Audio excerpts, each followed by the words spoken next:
The film begins with historical footage of tsunamis in Norway, recounting past tragedies. One of the most severe events occurred on the night of January 5, 1905, due to a landslide.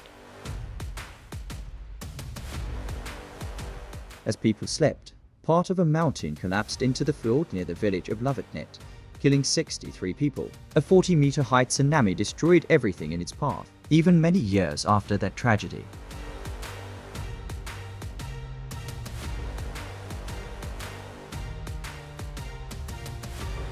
Many people continue to live in these hazardous areas. Surveys have identified up to 300 unstable mountain sites across the country. Everyone knows the next collapse is only a matter of time. The most probable location is Geiranger,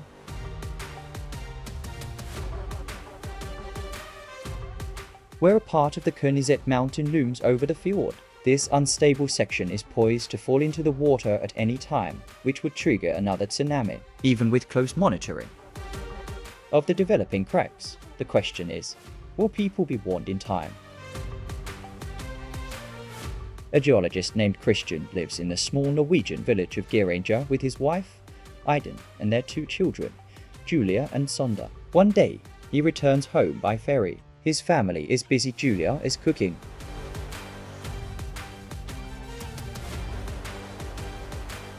while Iden is unsuccessfully trying to fix a sink and has to call a plumber. However, this routine is about to end, as they are preparing to move to a large city and a modern new house.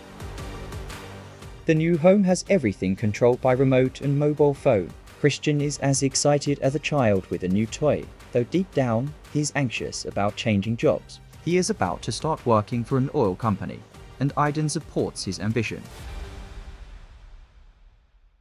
She believes the change will be beneficial for their relationship. On his last day of work, Kristian visits the seismic monitoring station, where he has worked for many years. His colleagues Jakob, Arvid, and Margaret bid him farewell with laughter. Jakob,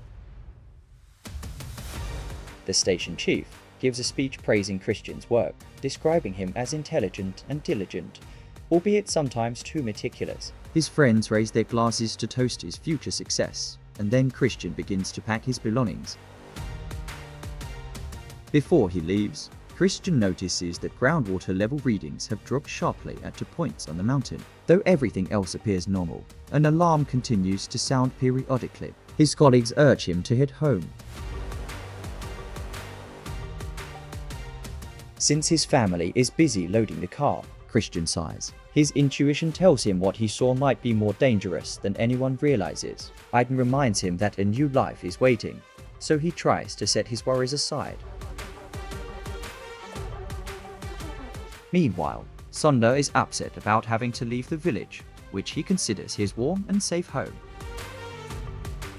Iden mentions she needs to stay for a few more days to work her final shifts at the hotel.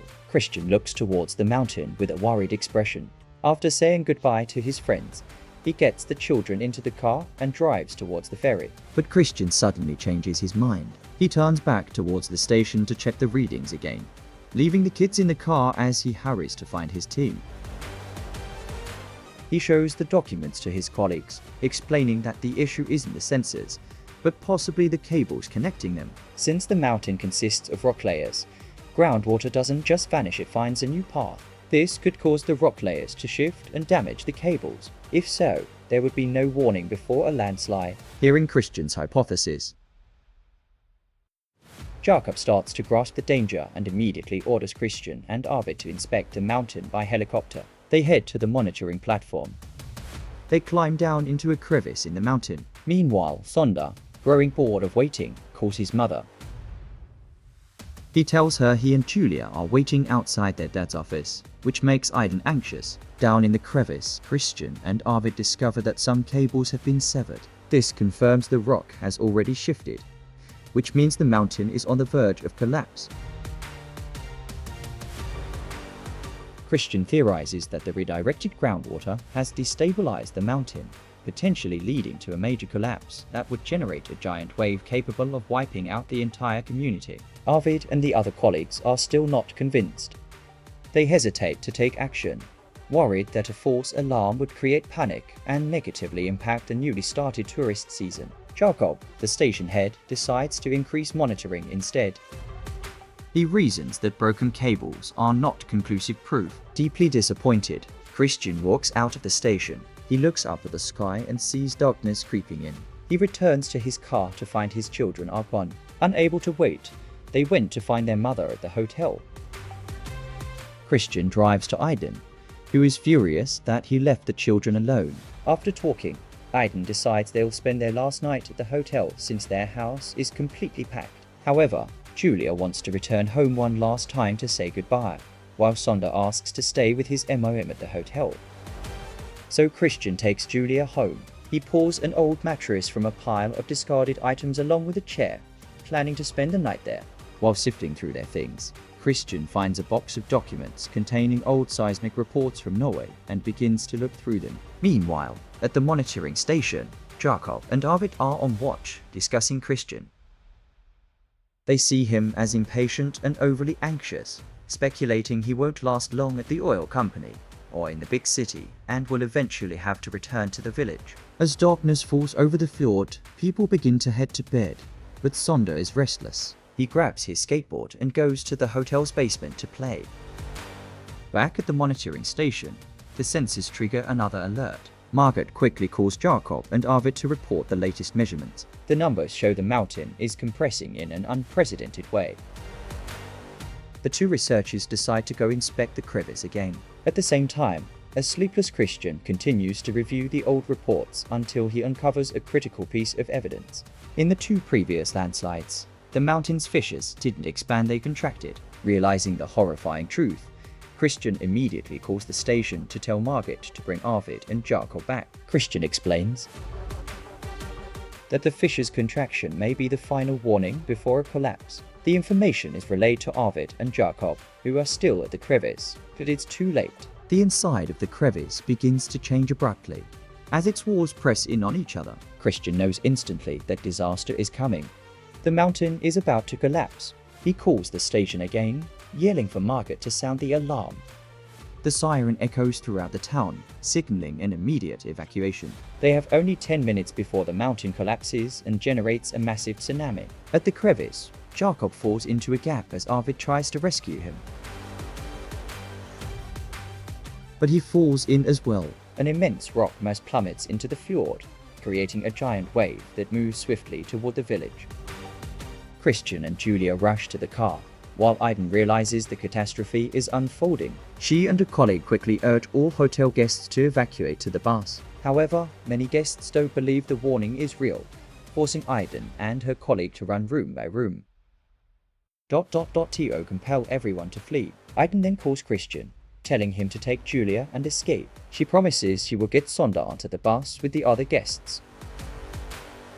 However, when Aiden reaches Sande's room, she finds it empty. She begins to panic and searches for him immediately. On the road leading to high ground, traffic jams up near a viewpoint. Kristian tries to convince people to abandon their cars and run higher. Only a few listen, until they finally see the giant wave approaching. Meanwhile, Aiden refuses to board the bus without Sande. She heads back into the hotel with Maria and Philip, a tourist couple who volunteer to help her. On the mountain road, Kristian finds a woman trapped between two cars and tells Julia to keep running to high ground with the others. Kristian manages to free the woman, pushing her into a vehicle and jumping in after her just seconds before the tsunami hits them. The impact shatters the windows, and the car is swept away by the raging water and rocks.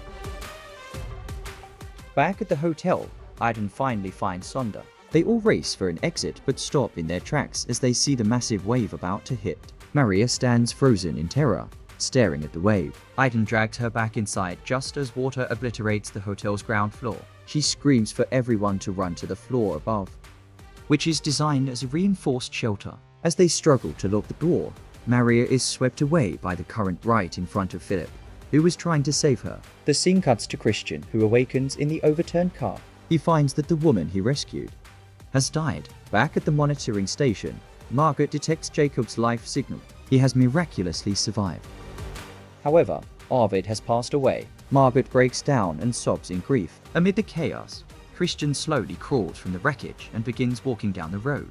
The path is littered with the debris of houses and cars. He soon finds Julia, who is safe with a group of survivors. Elsewhere, Aiden checks the basement and realizes that water will soon flood the room. Kristian borrows a phone from a survivor to call the viewpoint and ask about the hotel bus, but is told nobody knows its whereabouts. Hearing this, Kristian sets out to find Aiden and Sonda, leaving Julia in the care of a couple. Promising that he will bring her mother and brother back safely. Down in the basement, the water level continues to rise steadily. Aiden, Sonda, and Philip are trying to survive. They attempt to open a door to escape, but discover the immense pressure of the water outside is holding it shut. If they open it, they will be instantly swept away by the current.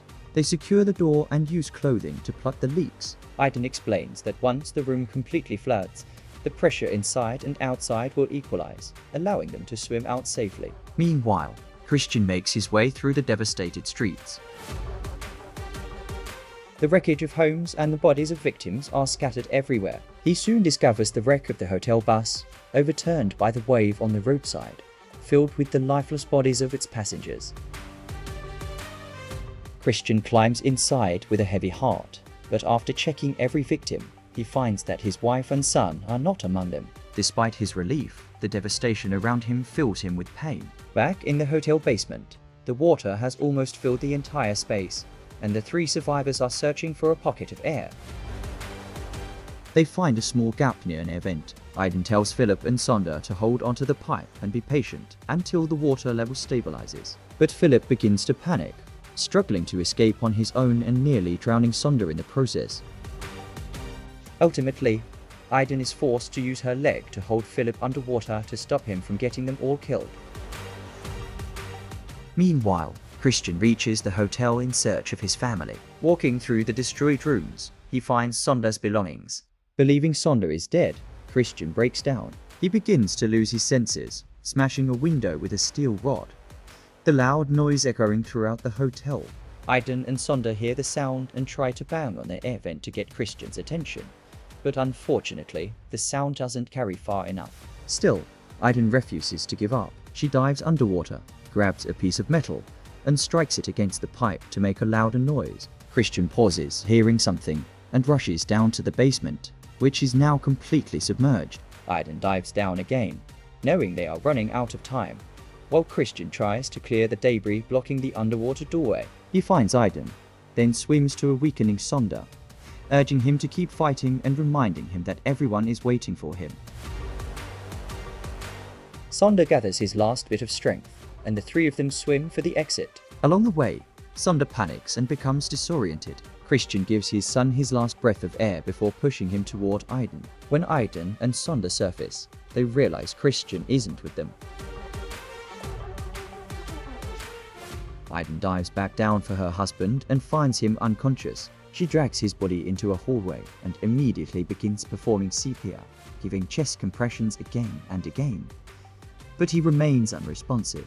She starts to lose hope, but Sonda refuses to give up. They take turns performing CPR until Kristian finally coughs up water and begins to breathe again. Aiden and Sonda embrace him, overjoyed. The next morning, rescue teams enter the town. It is now nothing but ruins. At an evacuation center, Julia anxiously watches everyone passing by, her heart filled with hope as she waits for her parents and brother. Finally, her family appears down the road. She runs to them, and they share a tearful hug. The survivors slowly begin to recover from the nightmare. Today, the fissure in the Haagenrud-Sande mountain remains under constant surveillance. Each year, it expands by 15 centimeters. Scientists are certain that another collapse is inevitable, but no one knows when it will happen. And that is how the film concludes. If you enjoyed this video, hit that like button, share it with your friends, and subscribe so you never miss an update. Thank you.